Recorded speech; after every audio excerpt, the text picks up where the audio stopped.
शिव गुरु की चरणों की प्रणाम, मैया भवानी की चरणों की प्रणाम, हरिंदर भैया की चरणों की प्रणाम, लीलम दीदी की चरणों की प्रणाम, कथा सुनने वाला सारे गुरु भाई बहन के चरणों की प्रणाम। मेरा प्रणाम स्वीकार हो, हे महादेव जी मेरा प्रणाम स्वीकार हो। आई गुरु भाई बहन, एक कार्तिक के महीना में एगो भैया दूज के कहानी सुनल जाओ। काहे कि जैसे सावन में रक्षाबंधन के एगो त्यौहार होला भाई बहन के प्रेम पर आधारित, वैसे ही ई कार्तिक के महीना में भी एगो भैया दूज के त्यौहार होखेला। एहू में भाई के या बहन के प्रेम जतावल गइल बा। तो वही से बहुत ही एगो दर्दनाक कहानी बा मैं भमाई के आ भाई बहन के। ई कहानी के सुनी, अंत तक सुनला के बाद ई कहानी में इतना दर्द बा कि आँख से आंसू आ जाई। ई कहानी के आई सुनी। एगो गांव में एगो ग्वाला पति पत्नी रहत रहे लोग। वो लोग के दूगो छोट छोट लड़का रहे, एगो बेटा एगो बेटी। ऐसे तो आर्थिक स्थिति वो लोग के बहुत कमजोर रहे, लेकिन फिर भी बहुत प्रेम पूर्वक रहत रहे लोग। प्रेम के बल पर अपना दिन के काटत रहे लोग। ग्वाला के पैसा रहे गाय पोसे के, गाय के दूध बेचे के, दूध बेच के आ वही पैसा से अपना परिवार के गुजारा करस। बहुत खुशी खुशी जियत रहे लोग। ऐसा ही वो लोग के दिन चलत रहे, निकलत रहे। कुछ दिन के बाद ग्वाला के पत्नी जौन रहली वो बीमार पड़ गईली। बीमार जब पड़ गईली तो उनकर इलाज भइल, लेकिन इलाज कामयाब ना भइल। कुछ दिन के बाद उनकर मृत्यु हो गईल। जब मृत्यु हो गईल तो ई ग्वाला बहुत दुखित रहे लगलन। काहे कि दूगो लइका छोट छोट रहे, लइका सन के पोसे के रहे, घर के काम देखे के पड़े, अब गाय के भी देखे के पड़े, दूध बेचे जाए के पड़े। ये सब लेके बहुत परेशानी होखे लागल ग्वाला के। बहुत दुख से रहे लगलन। अब कुछ दिन बीतला के बाद ई ग्वाला जे बा से एगो शादी कैलन, दोसर शादी कैलन कि घर में एगो औरत हो जाई तो ई दूगो लइका सबके देखे वाला हो जाई, घर के काम देखे वाला हो जाई, तो कुछ हमरा सहारा मिल जाई, हमर परेशानी दूर हो जाई। ये सब सोच समझ के ई ग्वाला एगो शादी क के ले अइलन।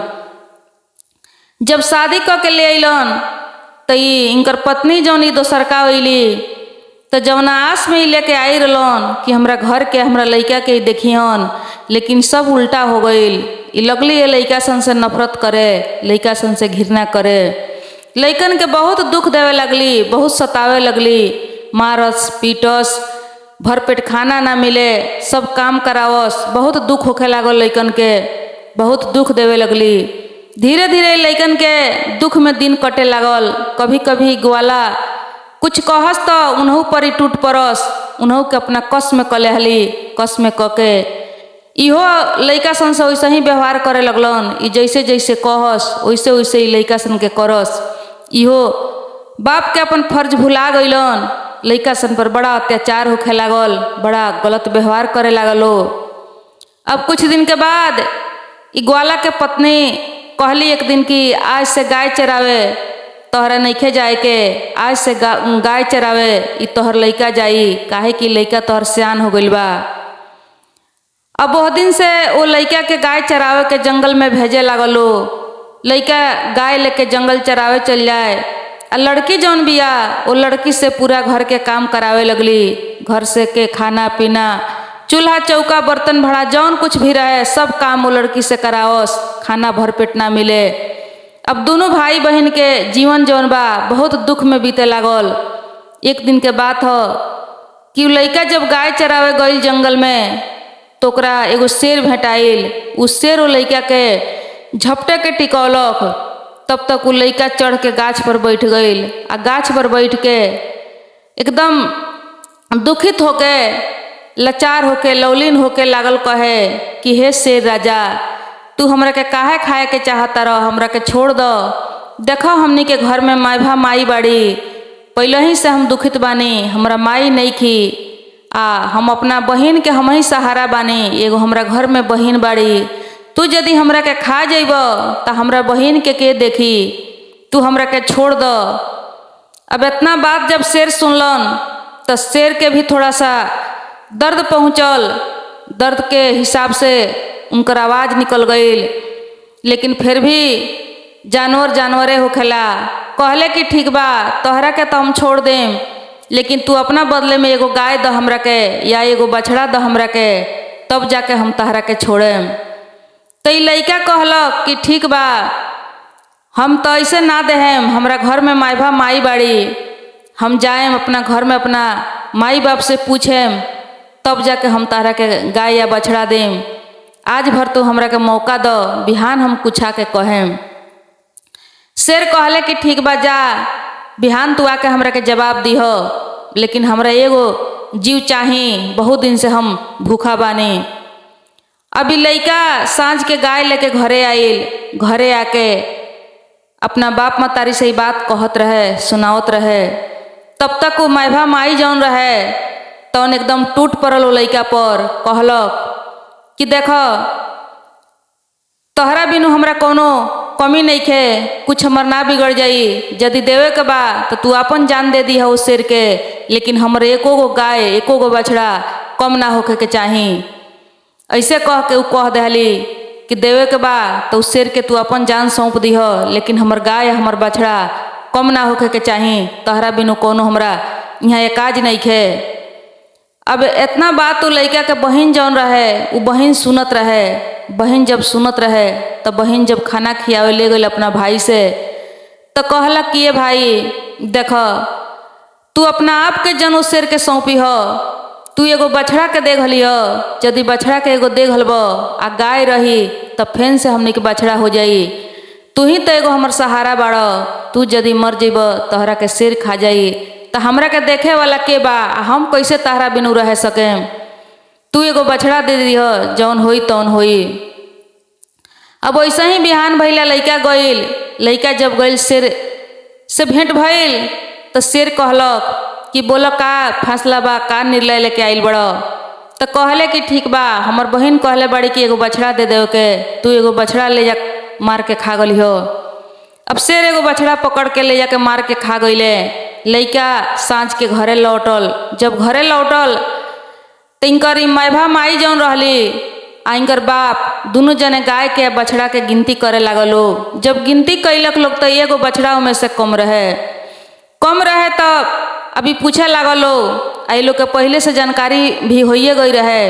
अब लइका के बहुत ज़्यादा मरलक लो कि तू अपन जान काहे न देली हो, कि हमने के बछड़ा दे देली हो, उ बछड़ा से हमने के जियत रहनी हसन, एक गाय बछड़ा हमने के सहारा बा, तोरा बिनु कौन हमने के कुछ बिगड़ जाए वाला बा। बहुत मरलक लो मार के। उ बाप भी इतना निर्दयी हो गई रहलेन उ माई के चक्कर में कि बाप भी मरलेन आ माई भी मरली। मार के वो लइका के बेहोश कर देलक लो। लइका बेहोश होके गिर गई। बहन ओइजा देखत रहे। बहन पानी ले आके अपना भाई के पियोलक, मुँह पर छीटा मरलक। जब होश में अइलेन तो घर में बुला के ले गई। कहलक कि ये भाई तू यहाँ से कहीं बाहर चल जा, तू कहीं बाहर जाके कोनो काम धाम देख के करिह या भीख दुख मांग के खइह रहिह, काहे कि यहाँ तोहर अभी जान जौन बा वो खतरा में बा। हो सकता है कि ई कहियो तोहरा के मार दिलो, जब तू मर जइब तो हमर सहारा के होई। आ यदि बाहर कहीं जाके रहता रह जिंदा रहब तो कहियो ना कहियो हमने के मुलाकात हो जाई। तो ई भाई कहलक कि ठीक बा, लेकिन तहरा के अकेले छोड़ के हम कैसे जाएम, तू कैसे रहबू, तोहरों पर तो लोग अत्याचार करे ला लो, तोहरों को तो ई बहुत मारे ला लो, पीटे ला लो। तो बहनिया कहलक कि ना हम कसहूँ कह के दिन काट लेम, बाकी तू यहाँ से निकल जा, तोहर दुख देख के हमरा से बर्दाश्त नहीं के होत, तू यहाँ से कहीं बाहर चल जा। भैया कहलक कि ठीक बा। एगो धागा उठा के बहन के हाथ में बांध देलक कि ये बहन देखो यह धागा निशानी रही, ये धागा के तू टूटे मत दीह। जब हम बाहर से आपस आएम तो यह धागा देख के तोहरा के पहचानेम आ हमर तोहर प्रेम जौन बा और टूट बनल रही ये धागा के हिसाब से। तो बहन कहलक कि ठीक बा ए भाई तू जा, हमर चिंता मत कर। हई माई के एगो निशानी औंठी बा, सोना के औंठी, ई औंठी तू पहिर ल, कोनो मुसीबत पड़ी जरूरी पड़ी तो ये औंठी के तू बेच दीह, अपन काम ऐसे कर लीह। इहे कह के उ लड़की औंठी जौन रहे ओकरा माई के निशानी अपना भाई के अंगुरी में पहिरावत रहे। तब तक इशारा बात एकनी के मैभा माई जौन रहे उ सुनत रहे। अब उ मैभा माई जब सुनत है तो कहत है कि ठीक बा, ये सब हम समझ गईनी, हम देखत तनी तहनी के मजा चखावत तनी। अब चुपचाप चल गई घर में जाके अपना पति के लगे अठान कठान लगा देहलक। अठान कठान लगौलक तो पूछले उनकर पति कि का चाहतारू, काहे ऐसे कैले बड़ू। कहली कि देखो तोहर बेटा जौन बा, तोहरा बेटा के हमरा मांस खाए के बा, यदि ओकर मांस तू लिएब तब जाके सही बा, ना तो बहुत गलत हो जाई, घर में हमरा से खराब केहू ना होई, जौन तोहरा समझे के पड़ी। अब इतना बात जब बाप सुनलक तब बाप भी निर्दयी हो गई रहे, वो मैभा माई के बस में पड़ गई रहे। अब वो का कैल कि वो लड़का सुत रहे, लड़का के ले जाके आ सुतले अवस्था में वो लड़का के काट के 2 टुकड़ा क के आ ओकर बूटी बूटी मांस बना देहलक बाप, आ मांस बना के ले आके अपना मेहरारू के आगे सौंप देहलक। अब देखें दीदी अभी का कैलक कि वही रात के मैभा माई ये मांस के पकौलक, बनौलक, बना के एगो थरिया में वो अपना खातिर परोसलक, एगो थरिया में वो अपना मालिक के परोसलक। आ परोस के कहतिया कि रुको, बहुत भाई बहन के प्यार बनल रहा, आज इनका भाई के मांस इनका बहन के भी हम खियावतनी। अब जाके वो लड़की के सुतला में जगावे लगल, जगा के लिया आ लिया के बड़ा पसंद से एगो थरिया में ओकरो के खाना परोसलक। लड़की कहला कि का बात बा, कहियो तो माई इतना पसंद से ना बोलावेली ना खियावेली, आज कौन ऐसन बात बा कि आधा रात के सुतला में माई बोला के आ उहो का तो मांस भात परोसतारी। बड़ा अचम्मो होके लड़की कहला कि हमर माई शायद लागत बदल गई बड़ी। अब बैठत या जैसे ही हाथ थरिया में लगावत या तैसे ही जौन औंठी उ लड़की देले रहे उहे अंगुरी ओकरा मिल गई, आ वही अंगुरी में औंठी रहे। उहे औंठी अंगुरी ओकरा जब मिलता तब लड़की देख के चकित हो गई कि शायद लागत है हमरा भाई के मार देला सन, मार के एकर मांस बनौले बड़ा सन, आई हमरा भाई के मांस खाए बैठल बड़ा सन। अब लड़की वहाँ से वो अंगुरी उठा लेलक, अंगुरी उठा के लेके घर में गई। घर में जाके भोलेनाथ के भक्त रहे लड़की, बहुत भक्ति करे, भोलेनाथ के ही एगो अपन सहारा समझले रहे। अब भोलेनाथ के पास जाके वो घर में बैठ के बहुत ज़्यादा रोअल तड़पल कि हे भोलेनाथ, अब कहिया ले सताएम दुख देम, एगो भाई रल उहो खत्म हो गई, ओकरो कोई मार देलक लो, लेकिन रउआ कुछ ना कहनी, हमरा भाई के ना बचौनी, सब सहारा हमर छिना गई। ई कौना जन्म के पाप के कर्म हमरा ई मिलता, ई सजा मिलता। बहुत लड़की दर्द से रोअल आ रो के सुतल। ओकरा बाद ओकरा मन में ख्याल आयल, उ सुनले रहे कहीं कहीं पुरखा पुरनिया लोग से कि जब तक मरल आदमी के ओकर राख ओकर हड्डी गंगा में जब तक ना दहवावल जाला तब तक वो आत्मा के मुक्ति ना मिलेला, पार ना होखेला। अब यह सोच के ई लड़की बिहान भइले का कैलक कि जौन अंगुरी रहे औंठी वाला, ई अंगुरी लेके ई लड़की चल गई नदी के तरफ। नदी में जाके आ नदी के घाट पर बैठ के बहुत रोअल, ओहू जब भोलेनाथ के याद कैलक कि हे भोलेनाथ, आज हम अपना ई भाई के अंगुरी लेके हम आइल बनी गंगा में दहवावे खातिर, हमरा भाई के मुक्ति देम, हमरा भाई के बेड़ा पार लगाएम, ऐसा हूँ हमरा भाई के अकाल मृत्यु भइल बा, सब सहारा हमर छिना गईल, सब कुछ हमर खत्म हो गईल। इहे कह के आ भोलेनाथ के खूब याद क के रो के गोड़ ला के उ लड़की जौन बिया अपन औंठी अंगुरी बिक देलक नदी में, आ नदी में बिक के गंगा मैया के भी गोड़ लगलक आ गोड़ लग के कहतिया कि हे भोलेनाथ, अब हम केकरा सहारे जिएम, अब हम कैसे रहेम, अब यही नदी में कूद के हम अपन प्राण गंवा देतानी, काहे कि जिए कि सब सहारा खत्म हो गईल, अकेला नहीं बाँच सकत बिना भाई के हम। अब लड़की कूदे के टिकौलक, जैसे नदी में कूदे के टिकावतिया तैसे उ जौन औंठी रहे वो औंठी सुगा बन के बाहर निकल गई। बाहर आके उ सुगा वही जा एगो गाछ रहे, वो गाछ पर बैठ गई आ गाछ पर बैठ के वो लड़की से कहलक कि ये बहिन, तू नदी में जन कूद, हम तोहर भाई हई। देख तू बहुत बढ़िया कैलू हो कि ये गंगा में हमर जौन अंगुरी रल वो अंगुरी के लिया के तू डाल दिलू हो नदी में। ऐसे हमरा मुक्ति मिल गईल। आ मुक्ति मिल के हमारी आत्मा जौन बा दूसरा जोनी में बदल गईल, सुगा के रूप हमरा मिल गईल। तू अपन प्राण जन द, चलो इंसान ना सही, हमनी के सुगा बन के हम तोहर भाई बन के रहें, तोहर हर सुख दुख में हम साथ देम। आज से हमनी के एक रह जाई, तारा प्राण गंवावला के कोनो जरूरी नहीं खे। अब लड़की सुन के थोड़ा खुशी भइल कि चलो इंसान ना सही, सुगे के रूप में हमार भाई रही तो हम अपना भाई के देख के जियम रहेम। अब दोनों भाई बहन वहाँ से चल दिलक लो। भाई बहन गई लो तो घर के बगल में एगो बगीचा रहे, वो बगीचा के एगो गाछ पर सुगा बैठ गईले। कहले कि तू जा घरे, तू रोज हमरा से आके यही जब मिली हो। हमने के दोनों भाई बहन अपन सुख दुख एक दूसरे में बांटल जाई, कह के सुनल जाई, सुनावल जाई, हमने के दिन ऐसे ही कट जाई। अब बहन वहाँ से घरे गई, घरे जाके रोज रोज अपना भाई से वहाँ मिले आवे, भाई से अपना मिले आवे, जौन कुछ भी होके दुख सुख कहे सुने सुनावे आ अपना घरे उचल जाए। अब एक दिन के बात हो कि देखी यह कार्तिक के महीना चढ़ल रहे, आई भैया दूज के व्रत जौन बा त्योहार यह नज़दीक आई रहे। तो ई सुगा सोचले कि हम अपना बहन के भैया दूज के दिने जब हमर बहन हमरा के बजड़ी खियाई, टीका लगाई, तो हम का देहेम।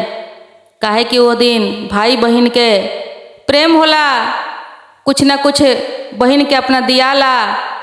अब यह समझ के ई सुगा जौन बाड़े ई का कैले कि उड़ते उड़ते चल गईले एगो सोनार के दुकान पर। सोनार के दुकान पर जाके बैठ के सोनार के सब कहानी कह के सुनौले बतौले। सोनार देखलक कि सुगा बोलता, बहुत सुंदर मीठा बोली बा, बहुत अच्छा लागल। लेकिन जब कहानी सुनलक सोनार तो कहानी सुन के सोनार के आँख में आंसू आ गईल। सब बतौले शुरुए से सारा कहानी। कहले सोनार की कह हम तोहर कौन मदद कर सकतानी, तोहरा के का कर सकतानी हम। कहले कि देखी भैया दूज के त्योहार आइल बा, हम अपना बहन के कुछ देवे के चाहतानी, अगर रउआ कुछ दे सकतानी तो हमरा के 2-4 ठान गहना दे दी, हम ये मदद रउआ से मांगतानी। कहले सोनार की ठीक बा, हम तारा के गहना देतानी। अब कुछ गहना उ दे दहले, दे के एगो झोरी बना के उनका गर्दन में पहिरा दहले गहना। आई गहना लेके सुगा चलैले, आके अपना वही गाछ पर बैठे रहले। अब बिहान जब इनकर बहन अइली तो का कैले कि अपना बहन के सब गहना निकाल के दे के कहले बहन की गहना पहिर लो, भैया दूज के अवसर पर तारा के गहना देवे के हम चाहतानी। अभी बहन का कैली, वही दिने भैया दूज रहे। भैया दूज के जब बजड़ी लिया के खियौली, खियौला के बाद में इनकर भाई सुगा सब गहना इनका के दे दहले। बहन गहना पहिर के खुशी खुशी घरे चल गईली। घरे जब गईली तो इनकर सौतेली माई देखली तो देख के पूछली कि गहना सब कहाँ से आइल हो, ई कैसन गहना हो। अब लड़की कहलक कि गहना कहीं से हम नहीं चोरा उरा के ले आइल, ई गहना हमरा के एगो सुगा दिले हन, एगो सुगा के हम भाई बनौले बानी। ताज भैया दूज के परब रलो, हम जब उनका के बजड़ी खियौनी हो तो उहे हमरा के सब गहना दिले हन। अभी पूरा कहानी कह के ना बतौली कि हमर भाई जौन मरल बा उहे हो, बस ऐसे ही कहली कि एगो सुगा के हम भाई बनौले बानी।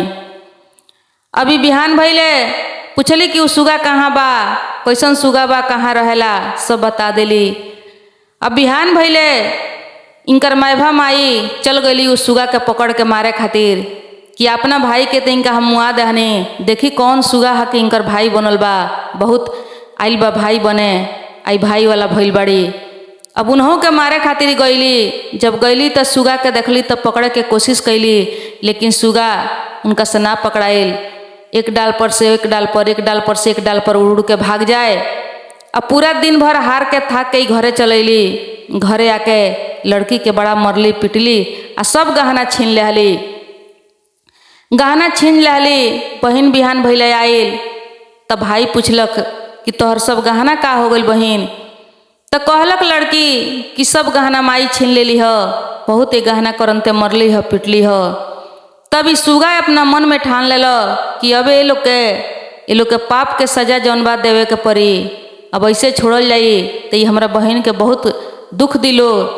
अभी का कैलक, सुगा गईल एक दिन लोहार के दुकान पर गईल। लोहार से भी जाके अपन पूरा कहानी शुरुए से बतौलक।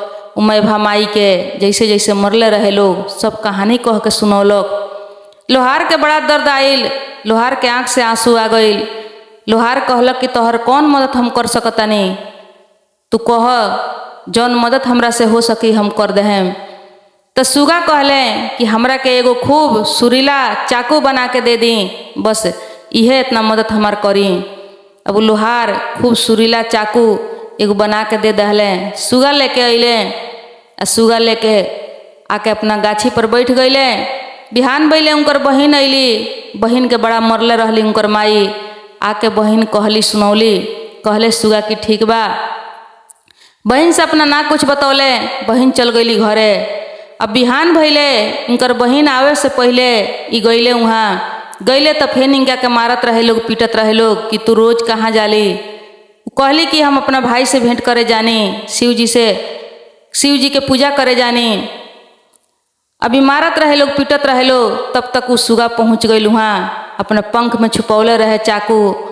आ गईल आ जाके दोनों जने के आँख जाके घोंप दहलक। जब आँख घोंप दहलक तो दोनों जने जमीन पर गिर गईलो, गिर के बेहोश हो गईलो। थोड़ा देर के बाद होश में आइलो तो कहलक लो कि ये तोता तोर का बिगड़ले बानी से जे तू हमने के मुआव तरी, मारो तरी, ऐसे कर तरी। तब वो तोता जाके बोलल कि तहनी के याद कर, हम उहे हई जकरा के तू आधा रात के काट के आ मांस बना के दिल। आ इहे मैभा माई मांस बना के तोहरों के परोसली आ अपनहू खैली। हम उहे हई, आज तोहनी के जिंदा ना छोड़ेम। चाकू से बार कक के दोनों जने के मार के मुआ दहले। दोनों जने मर गईलो।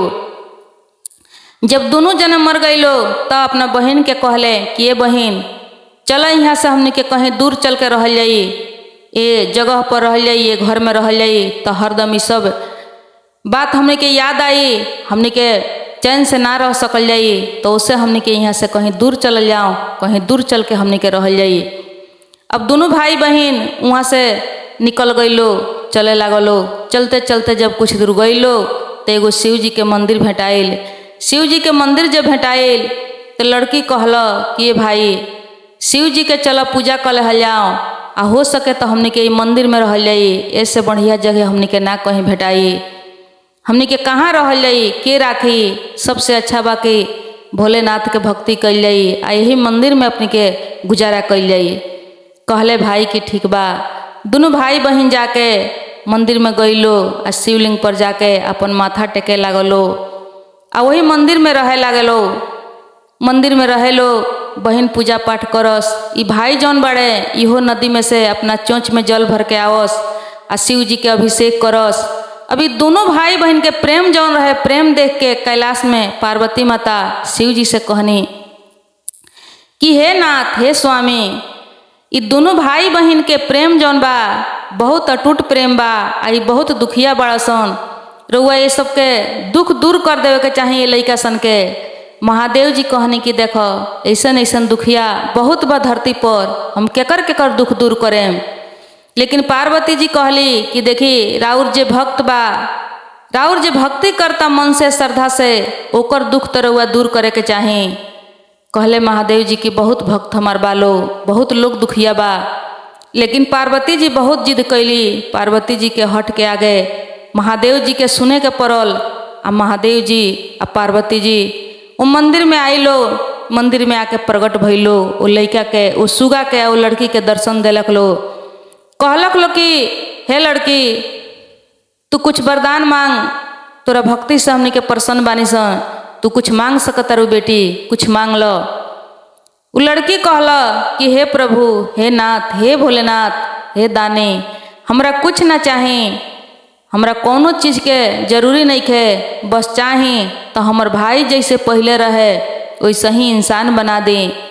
हमर भाई जब इंसान बन जाई तो समझी कि हमर पूरा जीवन खुशी से झूम उठी, हमरा यह इतना चाही। महादेव जी प्रसन्न भइनी, अपना दया से अपना कृपा से तुरंत के तुरंत लड़का के पहले के जैसन इंसान बना देहनी। जब लड़की अपना भाई के पहिलका रूप में देखलक तब बहुत खुशी भइल। खुशी होके आ दोनों भाई बहन महादेव जी या पार्वती जी के चरण में जाके गिर गई लो, या गिर के बहुत बहुत भगवान के धन्यवाद दिलक लो।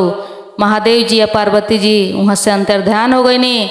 आई दोनों भाई बहन वो दिन से प्रेम पूर्वक अपन खुशी खुशी जीवन बितावे लागलो। तो यह रहा आज के कथा। ये कथा में देखी सौतेला माई के कितना दर्दनाक भूमिका बा, कैसे वो लइकन के सतौले रहली, लेकिन वो भाई बहन के प्रेम जौन रहे वो प्रेम कितना अटूट रहे। तो प्रेम ऐसा ही करे के चाही, केहू से बस अपना स्वार्थ खातिर अपना फायदा खातिर केहू से प्रेम ना करी। प्रेम में इतना शक्ति बा कि प्रेम के बल पर देवी देवता लोग बेबस हो जाला। ये लड़का के ये लड़की के ये दोनों भाई बहन के प्रेम पर भगवान के दर्शन देवे के पड़ल, आ उ दुख के दिन जौन रहे लौटावे के पड़ल, आ उ सुगा के जोनी से फिर मानव के जोनी देवे के पड़ल। ये प्रेम के बल पर भई रहे। प्रेम यदि करे के बाद अटूट प्रेम करी कोई से, पति पत्नी से, पत्नी पति से, भाई बहन से, बहन भाई से, बाप से, माई से, चाहे मित्र से, चाहे दोस्त से, सबसे प्रेम जब करतनी तो स्वार्थ खातिर ना, प्रेम अटूट करी। प्रेम ही पूजा हो। प्रेम एक दिन पूजा बन के रह जाई। जौन कुछ भी अधूरा बा सब पूरा हो जाई। प्रेम में ई शक्ति बा। ताई ऐसे ही कोनो भी भाई बहन बा एक कथा के यदि सुनता तो अपना भाई बहन से ऐसे ही प्रेम करी, सब कुछ पूरा होई महादेव जी के कृपा से। हर हर महादेव।